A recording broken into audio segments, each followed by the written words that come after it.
Bonjour et bienvenue. Aujourd'hui, on va se pencher en détail sur le titre Africa Gaz, une valeur phare de la bourse de Casablanca. Alors, petit point sur le cours, nous sommes le 1er mars 2026 et le titre a clôturé à 4200 dirhams. C'est une toute petite hausse de 0,05% sur la dernière séance, donc on peut dire que c'est quasiment stable. Voici le programme pour cette analyse. On va partir du contexte global, on plongera ensuite dans l'analyse technique et puis on explorera les stratégies possibles et bien sûr la gestion du risque. C'est parti. Commençons donc par le contexte. Et comme souvent, quand on parle du secteur de l'énergie, on est obligé de regarder ce qui se passe sur la scène mondiale, surtout avec les tensions au Moyen-Orient. Et c'est là que ça devient vraiment intéressant. Africa Gaz est en quelque sorte prise entre deux feux. D'un côté, il y a la hausse des prix du pétrole qui, logiquement, fait grimper ses coûts. Mais de l'autre, la demande locale au Maroc, elle, reste très solide. Parce que le gaz, c'est tout simplement indispensable pour les ménages et l'industrie. Cet équilibre assez particulier lui donne un statut de valeur défensive. En clair, quand les marchés sont incertains, les investisseurs ont tendance à chercher des refuges, des valeurs stables. Et Africa Gaz, avec ses fondamentaux solides, coche cette case. Bon, maintenant voyons comment tout ça se traduit concrètement sur le graphique. Qu'est-ce que le cours nous raconte ? Le point crucial à retenir, c'est que la tendance de fond, sur le long terme, reste bien orientée à la hausse. Par contre, si on zoome un peu, on voit qu'actuellement, le prix fait une pause. Il entre dans une phase de consolidation.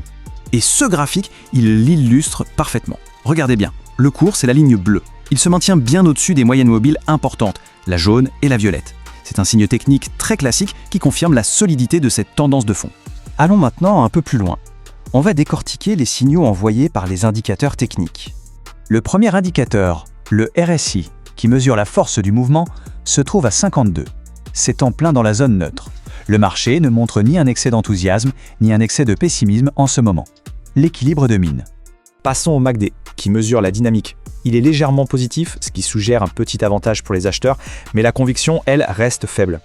La dynamique haussière est là, mais elle est encore fragile. Cette phase d'accalmie est confirmée par deux autres indices. D'une part, la volatilité, mesurée par l'ATR, est faible, à 70 dirhams. D'autre part, les bandes de Bollinger se resserrent.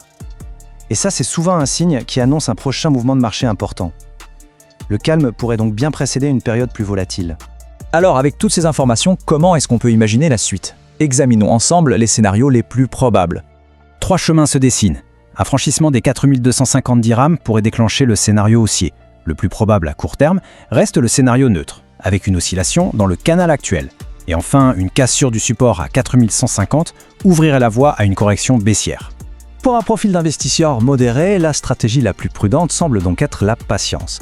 On peut conserver ses positions et même envisager de les renforcer un peu si le cours revient tester le support solide des 4500 dirhams. Et on termine avec un point absolument essentiel, comment gérer le risque qui est associé à cette position. Le niveau clé à surveiller pour se protéger est 4100 dirhams. Placer un ordre de protection juste en dessous de ce seuil permettrait de limiter une perte potentielle à environ 2,5%, ce qui est un niveau de risque plutôt bien maîtrisé. C'est d'ailleurs ce ratio risque/rendement qui rend la situation actuelle particulièrement intéressante. Le potentiel de gain est estimé au double du risque pris, soit en rapport de 2 pour 1. C'est typiquement le genre de configuration favorable qui peut justifier de s'intéresser à la valeur. Bien entendu, il est important de rappeler que cette analyse est fournie à titre purement informatif. Ce n'est pas un conseil en investissement personnalisé, les marchés financiers comportent des risques et toute décision doit être adaptée à une situation personnelle. On se quitte donc avec cette question. Avec tous les éléments qu'on a vus, comment la nature défensive et stable d'Africa Gaz parvient-elle à contrebalancer la volatilité créée par le contexte géopolitique ? C'est tout le dilemme qui est au cœur de la valorisation de ce titre aujourd'hui. Maintenant, la parole est à vous. Quelle est la prochaine valeur marocaine que l'on devrait passer au crible ? Dites-le nous dans les commentaires. Et bien sûr, si ce format vous plaît, un petit pouce en l'air, ça fait toujours plaisir et ça soutient notre travail.